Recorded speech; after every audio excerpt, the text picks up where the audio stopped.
ഋതപ്പന്റെ birthday ആണ്. ഋതപ്പന് കാണാൻ വേണ്ടിട്ടാണ് ഋതപ്പന്റെ ചേട്ടൻ പോസ്റ്റ് ഇട്ടേക്കുന്നത്. അപ്പൊ നമ്മള് വായിക്കേണ്ട കാര്യമില്ല. ഋതപ്പൻ വായിച്ചു. 7 വയസ്സായതേ ഉള്ളൂ. കുട്ടിക്ക് ഇതൊന്നും വായിക്കാനും മലയാളം പോലും നേരെ വായിക്കാൻ അറിയില്ല. പഠിച്ചുകൊണ്ടിരിക്കുന്നതേ ഉള്ളൂ. അപ്പോൾ ഇംഗ്ലീഷിലാണ് നിന്റെ ചേട്ടൻ പോസ്റ്റ് ഇട്ടത്. കേട്ടോ? നീ പോലെ ബുക്കാന്ന് പറഞ്ഞു. എനിക്കിപ്പോൾ നിന്റെ അടുത്തേക്ക് വരാൻ കഴിയുന്ന സാഹചര്യമല്ലെന്ന് എനിക്കറിയാം. എന്ത് സാഹചര്യമാണ് മകനെ? വളർത്തുമകനോടാണ് ഞാൻ ചോദിക്കുന്നത്, അല്ലെങ്കിൽ ഋതപ്പന്റെ സ്വന്തം ചേട്ടനോടാണ് ഞാൻ ചോദിക്കുന്നത്. എന്ത് സാഹചര്യമാണ്? ഇവിടെ ആരും പറഞ്ഞിട്ടില്ല ഇങ്ങോട്ട് വരരുതെന്നൊന്നും ആരും പറഞ്ഞില്ല. കാരണം അത് കൊല്ലസുതി ചേട്ടന്റെ മൂത്ത മകന്റെയും, അതായത് രാഹുലിന്റെയും ഋതുവിന്റെയും സ്വന്തം വീടാണ്. ഇവിടെ ആരും നിങ്ങളെ രാഹുൽ ദാസിനെ വിലക്കിയിട്ടില്ല. പിന്നെ എന്ത് സാഹചര്യമാണുള്ളത്? ഇത് കൊച്ചു വായിക്കാൻ വേണ്ടി ഇട്ടതാ കേട്ടോ, അല്ലാതെ വേറൊന്നിനും എന്നെ സൈബർ ബുള്ളിങ്ങിന് കൊടുത്തതല്ല. ഇപ്പൊ എല്ലാരും ഇട്ട് അലക്കുന്നുണ്ട് അത്. അപ്പൊ ഞാൻ എന്ത് പറഞ്ഞാലും അത് വലിയ വിവാദമാക്കി ആൾക്കാർ. ഞാൻ അവനെ സൈബർ ബുള്ളിങ്ങിന് ഇട്ട് കൊടുത്തു. ഞാൻ രാഹുലിനെ കിച്ചുവിനെ സൈബർ ബുള്ളിങ്ങിന് ഇട്ട് കൊടുത്തു. അപ്പൊ ഇത് എന്നെ സൈബർ ബുള്ളിങ്ങിന് ഇട്ടതല്ല കേട്ടോ. ഇത് കൊച്ചു വായിക്കാൻ വേണ്ടിട്ടേ, 7 വയസ്സുള്ള കുട്ടി വായിക്കാൻ വേണ്ടി ഇട്ടതാണ്. കിച്ചുവിന് എപ്പം വേണേലും ഇവിടെ റൂമുണ്ട്, വീടുണ്ട്. കിച്ചുവിന്റെ മുഴുവൻ വീടുണ്ട്. കിച്ചുവിന് ഋതുവിന് അവകാശപ്പെട്ട വീടാണ്. ഞാൻ എന്നെങ്കിലും ഞാൻ പറഞ്ഞിട്ടുണ്ടോ ഇങ്ങോട്ട് വരണ്ടെന്നോ എന്റെ കൊച്ചിനോട് മിണ്ടണ്ടെന്നോ ഒന്നും? ഞാൻ നിന്റെ അനിയനാണെങ്കിൽ നിനക്ക് വരാമല്ലോ, നിനക്ക് കാണാറുണ്ടല്ലോ, നിനക്ക് വീഡിയോ കോൾ ചെയ്യാമല്ലോ. ഈ പോസ്റ്റ് ഇട്ടത് എന്നെ സൈബർ ആക്രമണത്തിന് ഇട്ട് കൊടുക്കാനല്ലായിരുന്നു. അതേ ഞാൻ പറഞ്ഞുള്ളൂ. അപ്പൊ എനിക്കിത് പറയണമെന്നുണ്ടായിരുന്നു. ഞാൻ ഇന്ന് വരെ പറഞ്ഞിട്ടില്ല, ഋതുവിനോടും പറഞ്ഞിട്ടില്ല, അത് നിന്റെ ചേട്ടനല്ലെന്നും പറഞ്ഞിട്ടില്ല, അത് നിന്റെ അച്ഛന്റെ വീട്ടുകാരല്ലെന്ന് ഞാൻ പറഞ്ഞിട്ടില്ല. അവരുടെ ബന്ധം അവര് രാവിലെ ഏതാണ്ട് കൊച്ചിനെ വിളിച്ച് വീഡിയോ കോൾ ചെയ്തു, ഹാപ്പി ബർത്ത്ഡേ പറഞ്ഞു. അതുപോലെ കിച്ചുവിനും ചെയ്യാറുണ്ടല്ലോ. കിച്ചു ഈ പോസ്റ്റ് ഇട്ട് എനിക്കിട്ട് സൈബർ ബുള്ളിങ് തരാനാന്ന് എനിക്കറിയാം. എനിക്കതൊന്നും വിഷയമല്ല. ഹലോ, നമസ്കാരം, welcome back to my YouTube channel. ഇന്ന് എന്റെ ഋതപ്പന്റെ ബർത്ത്ഡേ ആണ്. Rithappa, happy birthday. അപ്പം ഇന്ന് ഒരു പ്രത്യേക കാര്യത്തിന് വേണ്ടിയിട്ടാണ് ഞാൻ ഋതപ്പനെ വിളിച്ചിവിടെ ഇരുത്തിയേക്കുന്നത്. വേറൊന്നുമല്ല, ഋതപ്പന്റെ ചേട്ടൻ ഇന്ന് ഋതപ്പന് ഫേസ്ബുക്കിലും ഇൻസ്റ്റാഗ്രാമിലും ഒക്കെ ഒരു പോസ്റ്റ് ഇട്ടിട്ടുണ്ട്, ഋതപ്പന് മാത്രം വായിക്കാൻ വേണ്ടിയിട്ട്. പോസ്റ്റിന്റെ മലയാളം ഇതാണ്. ഓക്കെ, അത് ഞാൻ വായിച്ചു കേൾപ്പിക്കാം. അതിന് മുന്നേ ഋതപ്പൻ ഒന്ന് വായിച്ചു. ഋതപ്പന് വേണ്ടിയിട്ട് ഇട്ടതാണ്. ഋതപ്പൻ ഒന്ന് വായിച്ചു. കാരണം ഋതപ്പന്റെ ബർത്ത്ഡേ ആണ്. ഋതപ്പന് കാണാൻ വേണ്ടിയിട്ടാണ് ഋതപ്പന്റെ ചേട്ടൻ പോസ്റ്റ് ഇട്ടേക്കുന്നത്. അപ്പൊ നമ്മള് വായിക്കേണ്ട കാര്യമില്ല. ഋതപ്പൻ വായിച്ചു. എന്താ വായിച്ചത്?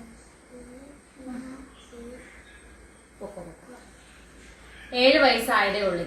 കുട്ടിക്ക് ഇതൊന്നും വായിക്കാനും മലയാളം പോലും നേരെ വായിക്കാൻ അറിയില്ല. പഠിച്ചുകൊണ്ടിരിക്കുന്നതേ ഉള്ളൂ. അപ്പോൾ ഇംഗ്ലീഷിലാണ് നിന്റെ ചേട്ടൻ പോസ്റ്റ് ഇട്ടത്. കേട്ടോ? നീ പോലെ ബുക്കാന്ന് പറഞ്ഞോ. ഓക്കെ, അപ്പൊ ഞാൻ ഇന്ന് വായിച്ചു കേൾപ്പിക്കാം. എനിക്കിപ്പോൾ നിന്റെ അടുത്തേക്ക് വരാൻ കഴിയുന്ന സാഹചര്യമല്ലെന്ന് എനിക്കറിയാം. എന്ത് സാഹചര്യമാണ് മകനെ? വളർത്തുമകനോടാണ് ഞാൻ ചോദിക്കുന്നത്, അല്ലെങ്കിൽ ഋതപ്പന്റെ സ്വന്തം ചേട്ടനോടാണ് ഞാൻ ചോദിക്കുന്നത്. എന്ത് സാഹചര്യമാണ്? ഇവിടെ ആരും പറഞ്ഞിട്ടില്ല ഇങ്ങോട്ട് വരരുതെന്നൊന്നും ആരും പറഞ്ഞില്ല. കാരണം അത് കൊല്ലസുതി ചേട്ടന്റെ മൂത്ത മകന്റെയും, അതായത് രാഹുലിന്റെയും ഋതുവിന്റെയും സ്വന്തം വീടാണ്. ഇവിടെ ആരും നിങ്ങളെ രാഹുൽ ദാസിനെ വിലക്കിയിട്ടില്ല. പിന്നെ എന്ത് സാഹചര്യമാണുള്ളത്? ഇത് കൊച്ചു വായിക്കാൻ വേണ്ടി ഇട്ടതാ കേട്ടോ, അല്ലാതെ വേറൊന്നിനും എന്നെ സൈബർ ബുള്ളിങ്ങിന് കൊടുത്തതല്ല. ഇപ്പൊ എല്ലാരും ഇട്ട് അലക്കുന്നുണ്ട് അത്. അപ്പൊ ഞാൻ എന്ത് പറഞ്ഞാലും അത് വലിയ വിവാദമാക്കി ആൾക്കാർ. ഞാൻ അവനെ സൈബർ ബുള്ളിങ്ങിന് ഇട്ട് കൊടുത്തു. ഞാൻ രാഹുലിനെ കിച്ചുവിനെ സൈബർ ബുള്ളിങ്ങിന് ഇട്ട് കൊടുത്തു. അപ്പൊ ഇത് എന്നെ സൈബർ ബുള്ളിങ്ങിന് ഇട്ടതല്ല കേട്ടോ. ഇത് കൊച്ചു വായിക്കാൻ വേണ്ടിയിട്ടേ, 7 വയസ്സുള്ള കുട്ടി വായിക്കാൻ വേണ്ടി ഇട്ടതാണ്. പക്ഷെ എന്ത് തന്നെ സംഭവിച്ചാലും ഞാൻ എപ്പോഴും നിന്റെ കൂടെ ഉണ്ടാവുമെന്ന് നീ അറിയണം. അത് ഞാനല്ല അറിയേണ്ടത്, ഋതപ്പനാണ് അറിയുന്നത്. ഋതപ്പൻ ഇതൊന്നും മനസ്സിലായിട്ടില്ല. ഋതപ്പനൊന്നും മനസ്സിലായിട്ടില്ല. കാരണം ഋതപ്പൻ ഇതൊന്നും വായിക്കാൻ അറിയില്ല. ഞാനിപ്പോൾ ചെയ്യുന്നതോ അനുഭവിക്കുന്നതോ ആയ കാര്യങ്ങൾ ഒരുപക്ഷെ നിനക്ക് പൂർണ്ണമായും മനസ്സിലാകണമെന്നില്ല. ഋതപ്പൻ ഇവിടെ ഋതപ്പന്റെ ചേട്ടൻ ഋതപ്പന് വേണ്ടിയിട്ട് ഇട്ട് തന്ന കേട്ടോ. അതെല്ലാം ഞാൻ അമ്മ വായിച്ചേപ്പിക്കുക. ഋതപ്പൻ ഇതൊന്നും മനസ്സിലാകത്തില്ലെന്ന്. പക്ഷെ ഒരു ദിവസം നീ അതെല്ലാം മനസ്സിലാക്കും. അതുവരെ നീ എനിക്ക് എത്രത്തോളം പ്രിയപ്പെട്ടവനാണെന്ന് മാത്രം ഓർക്കണം. ഋതപ്പൻ പൊക്കോ, അമ്മ ബാക്കി വായിച്ചോളാം. കാരണം കൊച്ചിനെ വെച്ചിട്ട് നമ്മൾ സംസാരിക്കേണ്ടതുണ്ട്. അപ്പം ഓർക്കണം, നമ്മൾ എത്ര അകലെയായാലും നമ്മൾക്കിടയിൽ എന്ത് സംഭവിച്ചാലും എന്റെ ഹൃദയത്തിൽ നിനക്ക് എപ്പോഴും വ്യത്യാസമാണ്. എന്തിനാ കിച്ചു ഇങ്ങനെയൊക്കെ? നീ അവന് മനസ്സിലാകുന്ന രീതിയിൽ നിനക്ക് ഇവിടെ വന്ന് അവനെ കാണാമല്ലോ. അവന്റെ സ്വന്തം ചേട്ടനാണ് നീ. ഞാനും നീയും തമ്മിലുള്ള ബന്ധം വിച്ഛേദിച്ചെന്ന് പറഞ്ഞാലും ഞാൻ ഒരിക്കലും ഋതുവിനോട് പറഞ്ഞിട്ടില്ല നിന്റെ ചേട്ടനല്ലെന്നോ, അല്ലെങ്കിൽ ഒരിക്കലും നിങ്ങൾ ഒരു രക്തത്തിൽ പിറന്ന ആൾക്കാരാണ്. ഇതിനാണ് ഇങ്ങനെയൊക്കെ ആ കൊച്ചിനൊന്നും അറിയാത്ത കൊച്ചിനോട് ഇങ്ങനെ പോസ്റ്റ് ഇടേണ്ട കാര്യമില്ല. നിനക്ക് ഇവിടെ വന്ന് നിന്റെ അനിയനെ കാണുന്നതിന് ഒരു വിരോധമില്ല. ഞാനും നീയും തമ്മിലാണ് പ്രശ്നമെങ്കിൽ അത് ഞാനും നീ തമ്മിൽ അത് മിണ്ടാതിരിക്കുകയോ അല്ലെങ്കിൽ ബ്ലോക്ക് ചെയ്യോ ഇട്ടാൽ മതി. ഈ കൊച്ചിനോട് എന്തിനാണ് ഇങ്ങനെ പോസ്റ്റ് ഇട്ട് എന്നെ കൂടെ സൈബർ ബുള്ളിങ്ങിന്? അപ്പൊ ഞാൻ സൈബർ ബുള്ളിങ്ങിനെ കൊടുത്തു എന്ന് പറഞ്ഞാണ് ഇപ്പൊ എല്ലാവരും ഇട്ട് അലക്കുന്നുണ്ട് ഈ പോസ്റ്റ്. മനസ്സിലായി? ഈ കൊച്ച് 7 വയസ്സുള്ള ഈ കുഞ്ഞിന് എങ്ങനെ അറിയാനാണ്, എങ്ങനെ മനസ്സിലാക്കാനാണ്?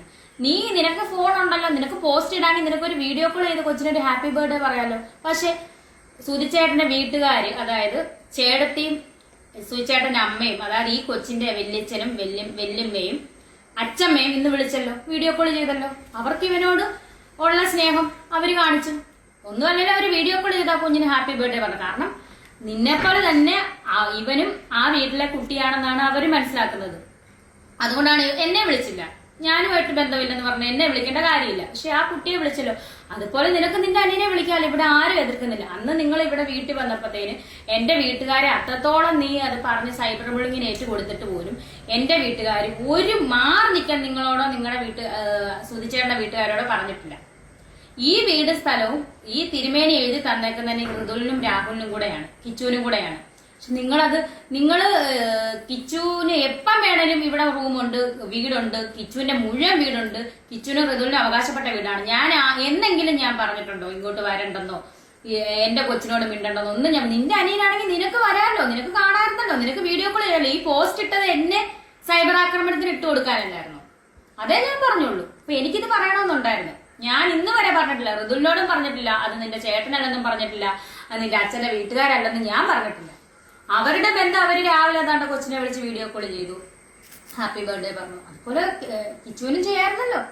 കിച്ചു ഈ പോസ്റ്റ് ഇട്ട് എനിക്കിട്ട് സൈബർ ബുള്ളിങ് തരാനാന്ന് എനിക്കറിയാം, എനിക്കതൊന്നും വിഷയമല്ല. അതുപോലെ ഞാൻ എന്തെങ്കിലും പറഞ്ഞിടുമ്പോഴാണ്, ഞാൻ പല സത്യങ്ങളും പറയുമ്പോഴാണ് അത് കിച്ചുവിനെ സൈബർ ബുള്ളിങ്ങിന് രേണുസുതി ഇട്ട് കൊടുത്തെന്ന് പറഞ്ഞാൽ എന്നെ അലക്കാൻ വേണ്ടിയിട്ട് കുറെ എണ്ണം ബ്ലോഗേഴ്സ് ഇപ്പൊ തന്നെ ഈ പോസ്റ്റിന് തന്നെ ബ്ലോഗേഴ്സ് അലക്കുന്നുണ്ട് എന്നെ. മനസ്സിലായോ? അത് എനിക്ക് വേണ്ടി ഇട്ടതാണേ ഓക്കെ ശരി, ഞാൻ വായിച്ചിട്ടുണ്ട്. ആ കൊച്ചിന് വേണ്ടിയിട്ട് ഇട്ടതാണേ അതിനൊന്നും മനസ്സിലാകുന്നില്ല, അതിനൊന്നും അറിയത്തുമില്ല.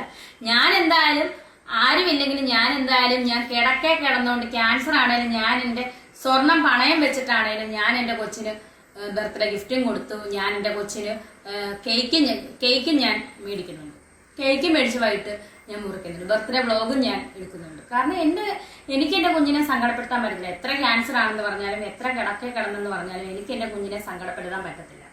മനസ്സിലായി? എന്ത് സാഹചര്യമാണെങ്കിലും ഞാൻ അവന്റെ സ്വന്തം അമ്മയാണ്. അതുപോലെ നീ അവന്റെ സ്വന്തം ചേട്ടനാണെന്ന് നീ മനസ്സിലാക്കുക. കാരണം കൊല്ലസുതിയുടെ രക്തത്തിൽ പിറന്ന 2 മക്കളെ ഉള്ളൂ, കിച്ചുവും ഋതുലും. അപ്പൊ നിങ്ങൾ ചേട്ടനും അനിയനുമാണ്. ഞാൻ ഒരിക്കലും പറഞ്ഞിട്ടില്ല, ഞാൻ ഒരു ഇന്റർവ്യൂവിലും പറഞ്ഞിട്ടില്ല അവരെ തമ്മിൽ തെറ്റിക്കാൻ ഞാൻ ഇന്ന് വരെ നോക്കില്ല. എന്റെ ബന്ധമാണ് ഞാൻ പറഞ്ഞത്, എനിക്ക് ബന്ധമില്ലായിരിക്കും. മനസ്സിലായി? പക്ഷെ ഞാൻ ഒരിക്കലും ഋതുലിനോട് പറഞ്ഞിട്ടില്ല. മനസ്സിലായോ? അപ്പം ഋതുലിനോട് സ്നേഹമുള്ള ആളാണെങ്കിൽ നീ വന്ന് അവരെ കാണുകയും ഗിഫ്റ്റ് ഒക്കെ മേടിച്ചു കൊടുക്കണം. അല്ലാതെ ഈ പോസ്റ്റ് ഇട്ട് എന്നെ സൈബർ ബുള്ളിങ്ങിന് ഏറ്റു കൊടുത്തിട്ടൊന്നും ഒരു കാര്യമില്ല. രാഹുലെ ഇപ്പോഴും ഞാൻ പറയാണ്, ഇത് എന്റെ വീടല്ല, ഋതുലിന്റെയും രാഹുലിന്റെയും വീടാണ്. രാഹുലിന്റെ എപ്പം ഇവിടെ ആരും എന്റെ വീട്ടുകാരും എതിർപ്പും പറഞ്ഞിട്ടില്ല. ഒട്ടും എതിർപ്പ് ഇന്നും നീ വന്ന എന്റെ വീട്ടുകാരും ഞാനും സന്തോഷത്തോടുകൂടി ഈ കൊച്ചിനെ കാണാൻ നിന്നെ അനുവദിക്കുകയും ചെയ്യും, സന്തോഷത്തോടു കൂടി സ്വീകരിക്കുകയും ചെയ്യും. അല്ലാതെ എത്ര അങ്ങോട്ടും ഇങ്ങോട്ടും സൈബർ ബുള്ളിങ് അങ്ങോട്ടും ഇങ്ങോട്ടും മീഡിയയിൽ കൂടെയുള്ള പ്രശ്നങ്ങളാണെങ്കിൽ നമ്മൾ നേരിട്ട് ഇന്ന് വരെ ഒരു പ്രശ്നം എനിക്കുണ്ടായിട്ടില്ല, എന്റെ വീട്ടുകാരുമായിട്ട് എനിക്ക് ഉണ്ടായിട്ടില്ല. നീ പറഞ്ഞതിന്റെ ബാക്കി പത്രമായിട്ടാണ് ഞാനും വാതുറക്കാൻ തുടങ്ങിയത്, എന്റെ വീട്ടുകാരും വാതുറക്കാൻ തുടങ്ങിയത്. അത്രേ ഉള്ളൂ. ഇപ്പോഴും നിനക്കറിയാം, ഈ വീട്ടിൽ വന്നു കഴിഞ്ഞാൽ നിന്നെ പൊന്നു പോലെ ഈ വീട്ടുകാർ കയറ്റാനെന്തിനാ നിന്റെ വീട് തന്നെയാണ്. ഇവിടെ ആരും നിന്നെ മുഖം കറപ്പിക്കത്തില്ലെന്ന് നിനക്ക് പറയാം. എനിക്ക് ഞാനും അങ്ങനെയാണെന്ന് നിനക്കറിയാം. എന്തൊക്കെ പറഞ്ഞാലും എന്നെ നന്നായിട്ട് മനസ്സിലാക്കിയിട്ടുള്ളവരാണ് നീ, രാഹുൽ. മനസ്സിലായാലോ? അപ്പം എന്റെ ഈ കൊച്ചു വ്ളോഗ് ഇവിടെ അവസാനിപ്പിക്കുന്നു. ലൈക്ക് ചെയ്യുക, ഷെയർ ചെയ്യുക, സപ്പോർട്ട് ചെയ്യുക, സബ്സ്ക്രൈബ് ചെയ്യുക. Thank you.